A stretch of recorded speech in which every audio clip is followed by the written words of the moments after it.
we start with the concept of common morality. In a pluralistic society, we have Christians, Muslims, Jews, atheists, and Buddhists, all working in the same hospital. How do we talk to each other? We find the overlapping consensus. Almost every tradition honors the golden rule. Almost every tradition values the sanctity of life and the duty to care for the vulnerable. Secular bioethics acts as a sort of Esperanto, a common language that allows us to collaborate on policy without needing to convert each other. But we must acknowledge that for many practitioners, the fuel for their work comes from their specific faith tradition.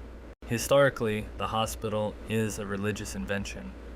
It grew out of the conviction that the sick were not just broken machines, but bearers of the Imago Dei, the image of God. This theological claim changes how you treat a patient. If the person in the bed is merely a biological organism, then healthcare is a contract for maintenance. But if the person is a sacred vessel, then healthcare is a covenant. A contract is about goods and services. A covenant is about presence and fidelity. Even in secular policy, this ghost of the covenant remains. It is why we feel differently about doctors than we do about mechanics. This brings us to vocation. The word comes from the Latin vocare, meaning to call. A vocation is not just a job for money or a career for advancement. It is a response to a summon. Frederick Buechner gave the famous definition, "The place God calls you to is the place where your deep gladness and the world's deep hunger meet." Bioethics and policy are hard fields. They are filled with failure and tragedy.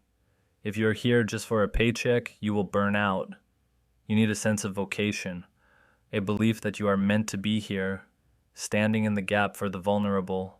I want to share the story of William Wilberforce. He was a British politician in the late 1700s.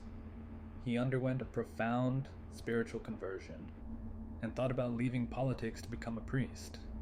His mentor told him no, that his purpose was to serve God in politics. He wrote in his diary, "God Almighty has set before me two great objects, the suppression of the slave trade and the reformation of manners." He spent the next 40 years fighting the slave trade. He failed over and over again. He was mocked. He was sick. But he persisted because he was driven by a great object. He wasn't playing a political game. He was fulfilling a moral mandate. Professionalism is related to this. To be a professional originally meant you professed a set of vows, like a monk or a knight. It meant you were bound by a code higher than the law. Medicine, law, and ministry were the original professions. The core of professionalism is self-regulation and placing the client's interest above self-interest. In the modern market era, we are seeing the erosion of professionalism. Doctors are becoming providers. Patients are becoming consumers.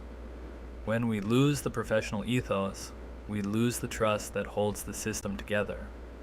Reclaiming that moral core is essential. One of the biggest crises in healthcare today is moral injury. This is different from burnout. Burnout is exhaustion. Moral injury is the wound to the soul that happens when the system forces you to betray your values.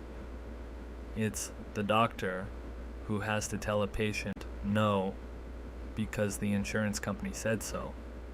It's the nurse who is understaffed and knows she is neglecting patients. This creates a double agent problem. You serve the patient, but you are paid by the corporation. Surviving this requires resilience and a community of peers who remind you of your true vocation. We have talked about rules, principalism, and outcomes, utilitarianism, but we haven't talked about character. This is virtue ethics. It asks not, what should I do, but who should I be?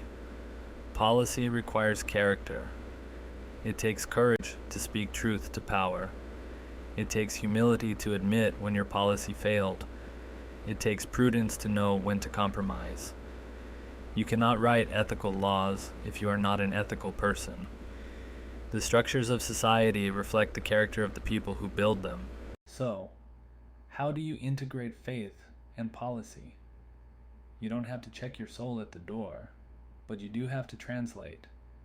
In a pluralistic democracy, you cannot just say, "The Bible says so." You have to translate that value into public reason. Arguments that are accessible to people who don't share your faith. You translate the image of God into human rights. You translate stewardship into sustainability. This allows you to be authentic to your own motivation while being respectful of the public square. The best leaders are those who know why they are leading. To conclude Module 1, we have built the foundation for the entire course. You now have the language, micro-macro, the frameworks, principles, the understanding of the system, federalism CDC, and hopefully a sense of the spirit, vocation, required to do this work. We are done with the easy part. The theory is clean. History is bloody. Next week, in Module 2, we will dive into the darkness. We will look at how these systems fail. We will travel to Tuskegee and Willowbrook to see what happens when science loses its soul. My final charge to you this week is to pay attention. Look at the news. Look at the hospital. Try to spot the principles we discussed. Is that a federalism problem? Is that an autonomy problem? Start seeing the matrix. Stay curious, stay critical, and above all, stay human. I will see you in Module 2.